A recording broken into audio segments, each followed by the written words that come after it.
Welcome, everyone. This is part 2 of how to interpret your psychedelic journey. You can find the first part in the previous episode, in which I shared about the 3 foundations of interpreting psychedelic journeys. And then I jumped right into how to begin discovering themes and making meaning out of your insights. So I just want to continue down that path. An additional way of making meaning out of your trip can be found in examining the place in which your trip took place, all pun intended. Of course, either the physical location or the ceremony took place. Oftentimes we can receive a lot of information through the land where the ceremony takes place, the nature that is there, that particular ecosystem. And of course, in the journey itself, where did the insight exist? What place? Potentially what culture, what country, of course. So I would also just examine the location of the insight, again, based on the different vantage points as we discussed in episode 1. We already talked in the previous episode about sound. I would also examine just music in general. What music was playing in the ceremony? What do you recall the music moved in you? Were you connecting with it? Were you not connecting with it? Was it taking you on a journey, or was it maybe even just annoying you and you really wanted to tune out the channel on that music, right? And oftentimes that in itself is an insight. Are we able to accept our environment in the journey as it is? Are we able to fully let go of control? Or do we find a need to control different aspects of our environment, and especially, again, sounds and music? Also, silence itself is a beautiful insight. Remember how we talked about looking at the void or looking at the quote unquote nothing as such a powerful insight. So in the same way that I would approach that, I would also look at silence. Can you coexist with silence, or do you have any needs from the silence? Is the silent too silent for you? Is it too quiet? I would also look at the vibe of the experience, meaning what was the general energy of the trip? Maybe just energies in general. Were there energies coming and going out of the journey? Of course, when we say energy, it could be a sensation, a physical sensation, or a visual perception, right? Sometimes we can literally see energy when we are in that heightened state of awareness. We can see energies, we can feel energies. We are a lot more sensitive to energies in general. I want to bring an example about an experience that is not uncommon, especially with people who are either very new to the medicine and or people that have suffered direct trauma, and or people that are also suffering from addiction. So what can be a common experience for this particular demographic of people can be that the medicine feels, or the body feels like it's shutting down. Literally, the body is in a type of a state of a blackout. And sometimes that can be interpreted as I wasn't feeling the medicine. My body cannot tolerate the medicine. They just feel like the body begins to shut down.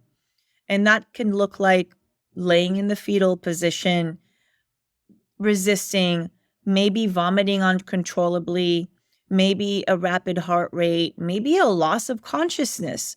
And sometimes people decide that the medicine is not right for them. They feel like their body is rejecting the medicine, and they feel disappointed in the experience. If they're suffering from addiction, they may feel extremely disappointed that because they may feel that their only hope for recovery is gone.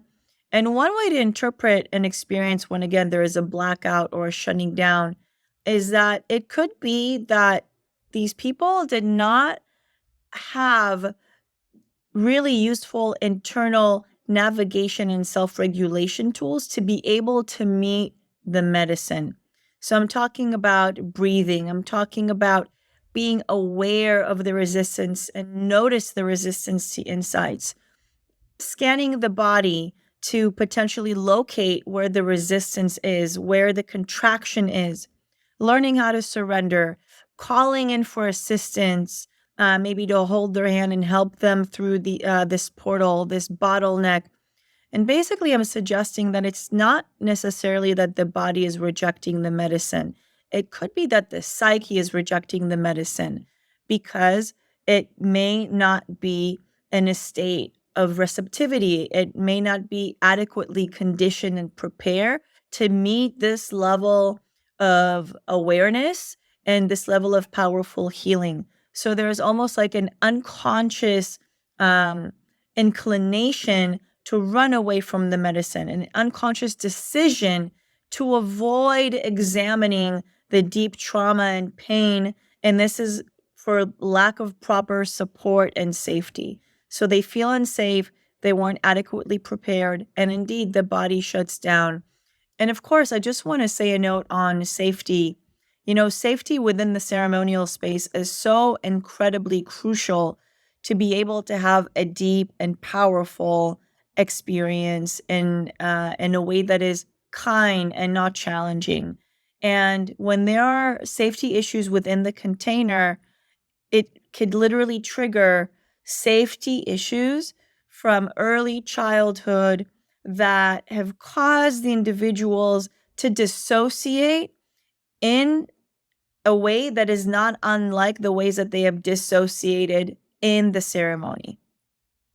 So again, when there is a blackout or again, being knocked unconscious or something along those lines, we can literally see that as a dissociation from the medicine and from the insights that want to come out. And this can be prevented with adequate preparation, support prior to the ceremony itself. Other ways to discover meaning in ceremonies is you want to look at any expectations that you may have had, as well as any disappointments. There is a very true statement about psychedelic work, and maybe this is just life's wisdom in general, is that we don't get what we want, we get what we need. And when we arrive to psychedelic ceremonies with any expectations, the truth is that we are bound to get disappointed because the medicines or the inner healing mechanism that comes out through psychedelic substances oftentimes exceeds our expectations. So if we arrive with a very limited perception of how we feel we need the ceremony to unfold, how we feel we need to have the healing take place, then we are virtually limiting ourselves because the medicines just have many other ways to provide this healing that we are seeking. Medicine wisdom is vastly more intelligent than our conscious daily operating mind will ever be. So as long as we come in with expectations, then there will be disappointments. So in the integration stage, when we're trying to understand why things happen the way they did, and maybe we wish things would have happened a certain way, it's normal to be disappointed and natural. However, just notice that disappointment and try to work around it and understand what about the experience was disappointing to you, and look at the disappointment in itself as the insight. Is this some type of a personality pattern you may have? Do you generally feel disappointed or resentful about life, about what life throws at you? So this is another way to look at challenging trips where again you may be disappointed with the outcomes. Maybe you had envisioned and you had other intentions and the experience didn't meet you in this way. So I would look at the disappointment in itself as a very revealing insight. And in that sense, also any feelings or emotions in the moment were they welcomed? Were you able to sit with the feelings without judgment, or potentially you resisted them? Maybe you blocked the experience. And again, this is true not just for during the ceremony, but post-ceremony as well, meaning when you are trying to understand what happened. Again, are you able to sit with any feelings that may be coming up for you, or are you blocking them or glossing over them? Also, resistance and fear. Again, fear is a very natural feeling. Were you able to go where the medicine wanted you to go? Or were you forced there? Were you able to surrender to your inner healing mechanism, which potentially wanted to lead you, again, to unexpected places, or were you dragged kicking and screaming into this place? And resistance and fear are definitely, again, not uncommon traits, even for the most experienced psychonauts. And there are ways to work with resistance and fear as a navigation skill set. And on my website, psychsoul.com, you can find some great courses that can help you work specifically with resistance and fear and leveraging them towards navigating your psychedelic trip masterfully and effectively. And on the note of being forced to go into places in the journey, and typically this is when the word bad trip comes to mind, when again, things don't happen as planned, when the journey takes a different turn than you were hoping for, and things potentially feel darker. And again, sometimes we are literally being shoved and pushed into these places, or at least that's what it may feel like. So, was your experience one of which you gave consent to the medicine? Did you give your consent to the medicine to take you there? Or was anything taken away from you without your agreement? Did you feel violated in your journey? Again, either by the medicine, by the inner healing intelligence, maybe by other people on the ceremony, maybe by the facilitator in the ceremony. Was there any type of experience where you didn't feel empowered and at the helm of your experience? Or was it a co-creative process where you felt like even when you were losing control, you were still in control of the experience? So the word consent is really powerful. And again, the idea of violation is another way to look at power dynamics and the way that they ensue in medicine space. And of course, when we sit with these insights, and potentially maybe you want to work on something like that with an integration coach or therapist, then you may find that the whole experience of, again, relinquishing of power or being stripped away from your power is a replication of a previous experience that you have had in your life, where similarly it felt like your power was again being stripped away from you or you were violated. So basically, did you feel like you were empowered, quote unquote, to work? Of course, I'm going like this, right? Air quotes. Were you empowered to do your work, or were you a victim in the ceremony? And of course, the power dynamics, not just with the medicine, but also with the shaman, with the facilitator. These are all natural parts of human relations and a natural part of any relational dynamic. If there was some type of a power exchange with the shaman or the medicine that felt unhealthy, again, I would examine that, and it would typically be trauma related. I want to provide now some integration techniques that would help with theme extraction. So again, these are some tools that you can, or some practices that you can practice following your ceremony that would help you extract themes from your psychedelic journey. All right. So the first tool is free association, or what some people call the stream of consciousness. Immediately after the ceremony, what I like to do, instead of sitting down and just journaling very neatly about the experience and writing essays about what happened, I like to do it in a different way. I just sit with my notebook and I just brain dump anything that comes to mind after the ceremony. So again, just free association, absolutely anything. It doesn't even have to make sense. Of course, you can also, if you want, you can write words, you can scribble, you can jot things down, you can make caricatures, but basically you just brain dump any type of imagery or memory or feeling or absolutely anything, a narrative, a word that comes to your brain. And you do this immediately after the ceremony. And again, no writing stories quite yet. You can write descriptions maybe of what happens, but no attempting to understand what happened, no ascribing meaning of any sort. Just while it's still fresh, free associate. And then that really helps with reactivating the brain and taking you back to the medicine space And when you give yourself the freedom to just, again, brain dump onto a piece of paper, then you will be quite amazed at how it activates the memory as well. And you will remember things that you potentially you felt like you forgot or you didn't even remember that happened. So this is a really great technique, the free association.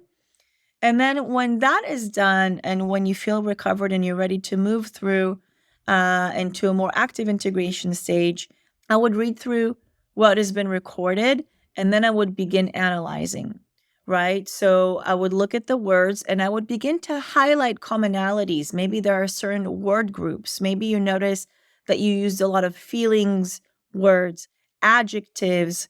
Maybe there was a focus on visual content. Maybe there was use of a lot of I statements, meaning it was all about me.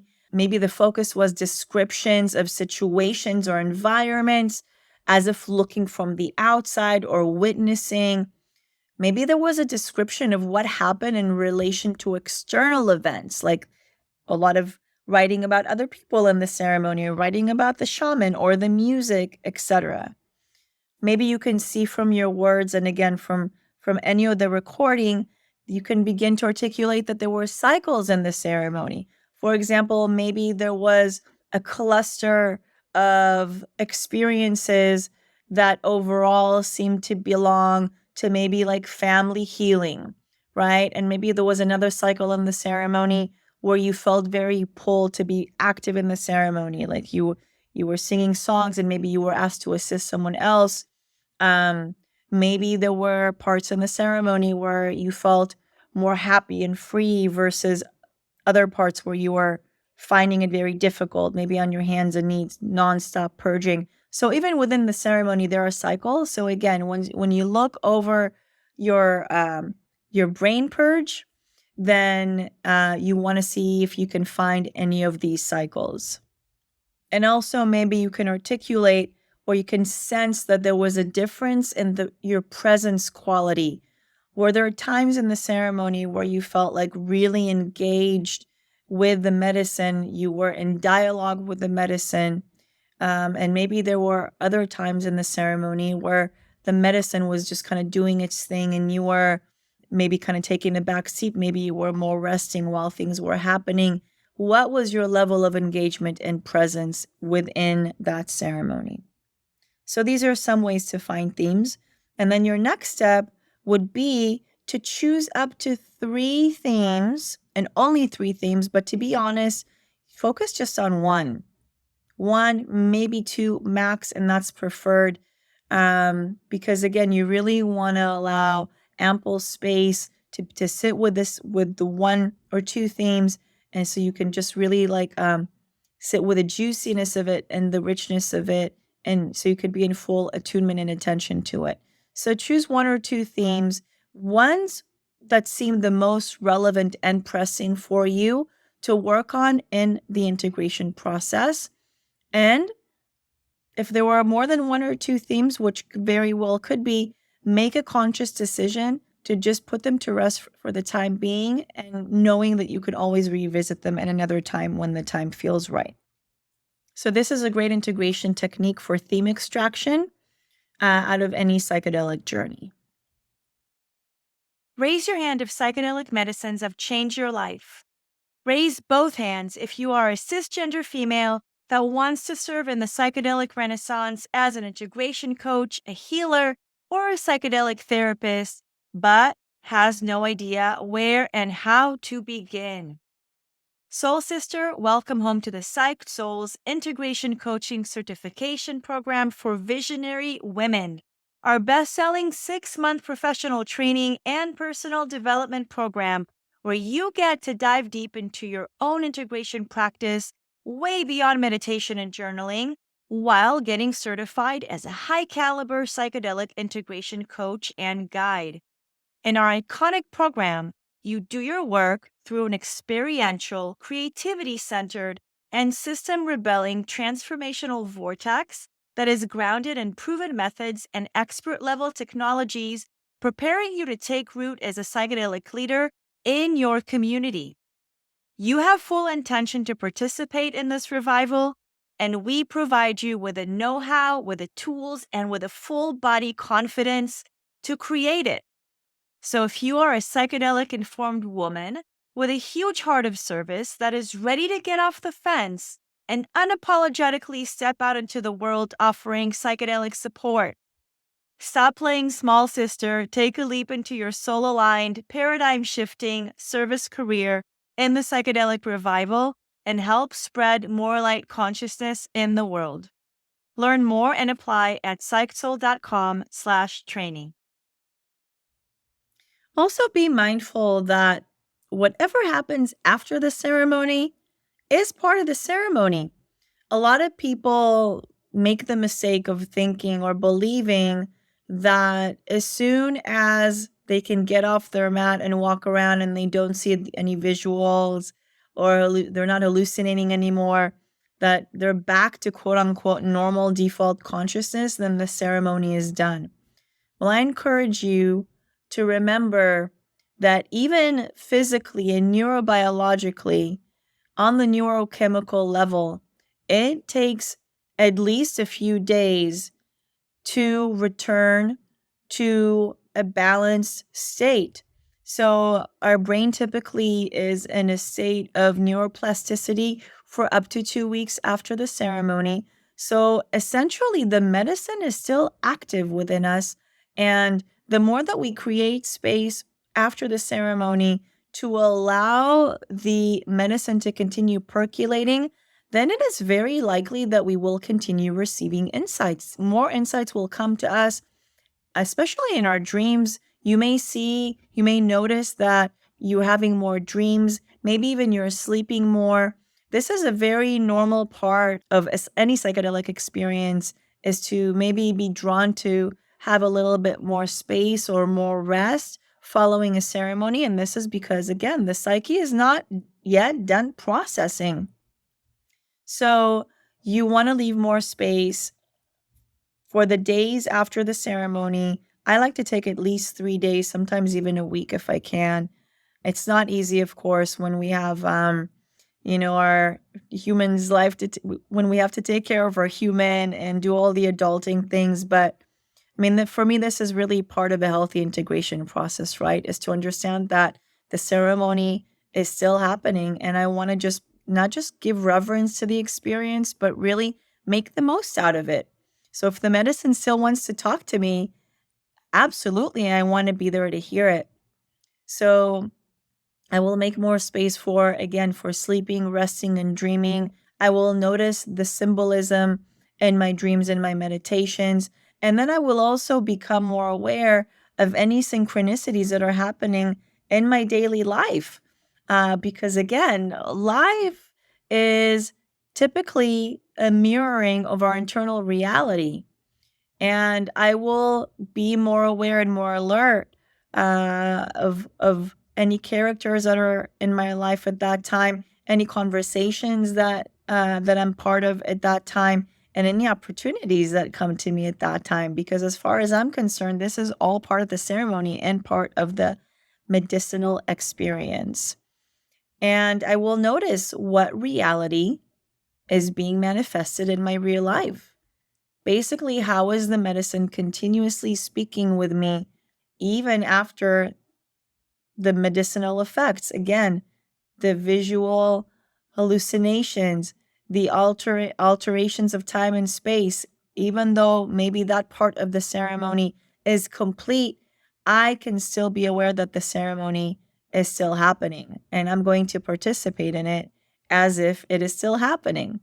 So I'm going to be extra alert to see what is happening in my daily ceremony.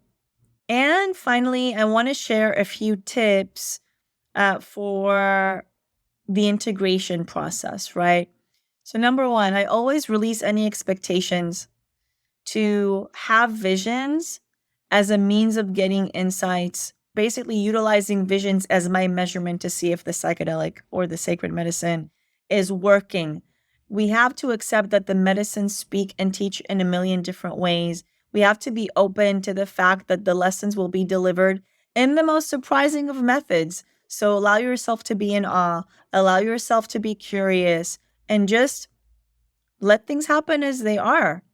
Remember to keep it slow. Remember to make space. Allow the maturation of insights. I actually highly recommend, as soon as, again, the active part of the ceremony is over, to not quite yet spill the beans or try to story tell what happened to anyone else. The medicine's wisdom, the energy is still unfolding in your psyche and your body. Your psyche is still in a state of activation. And it's still learning how to embody these insights, how to hold these new codes that have been activated within it in the ceremonial space. And anytime we open our mouths and try to put words to the experience, see it as kind of like a muddling down of the embodied and lived experience, because our words, again, our language is limited, words are limited. And anytime we try to put words on an experience, we kind of solidify the experience and cement them within the limitations of that particular word. So just take it easy. There's no need to narrate anything. Again, you can do your brain dump, put everything on the paper so you don't forget. Or another way, by the way, to continue the flow and continue the activation of the medicine, one more thing that I like to do is voice play, right? So you can take a voice recorder if you want to record that. And of course, also, you don't have to record it, but you can literally just allow your voice to express whatever it wants to express. And again, it doesn't have to be with words. It could literally just be an expression of any type of sound, any type of pitch, any type of cadence and pace, and allow the energy to be expressed in this way. And this will ensure that the energy is continuing to flow.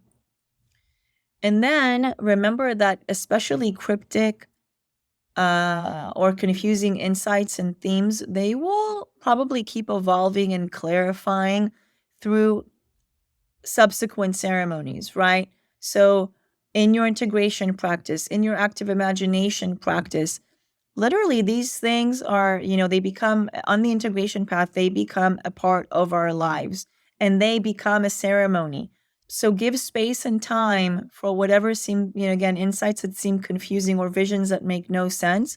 We don't have to understand them. We don't have to understand every single vision that we are shown. Some visions, by the way, they are literally just being shown to us for entertainment, literally for entertainment, while the medicine heals us in different ways. So release yourself from the need to understand every insight, to interpret every insight, to make meaning of every insight. And by the way, this is my answer from the question that I posed in the beginning of part 1 of this episode sequence. I started the first episode with, do we actually need to interpret every single insight in every psychedelic trip? And the answer is no. At least I see it as a no. I mean, we can, but do we need to? Is everything meant to be understood? Is everything meant to be integrated? The answer is no, it does not.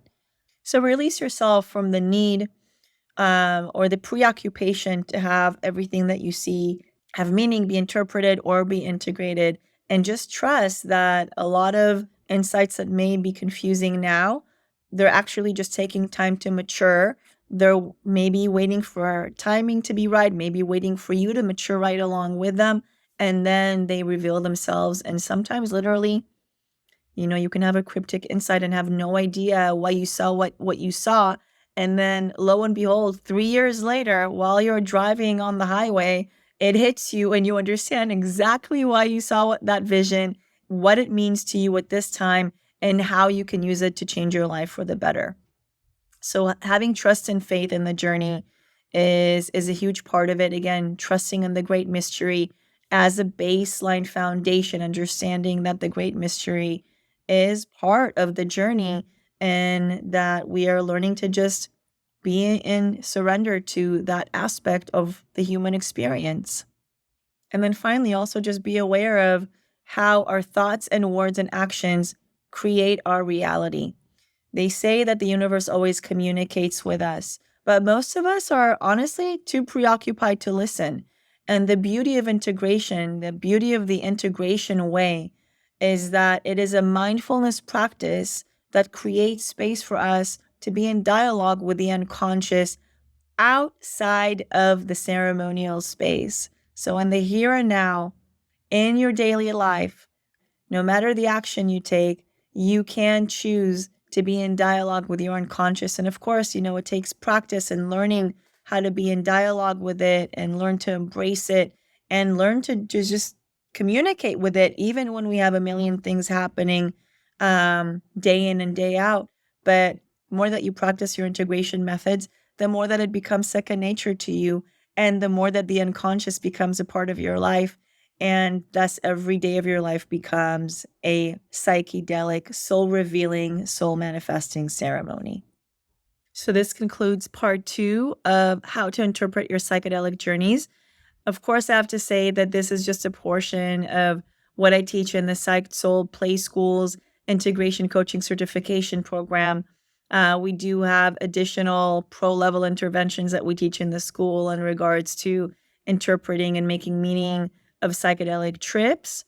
And those of you who are interested can head on over to my website at psychedsoul.com/training and get information about the next cohort.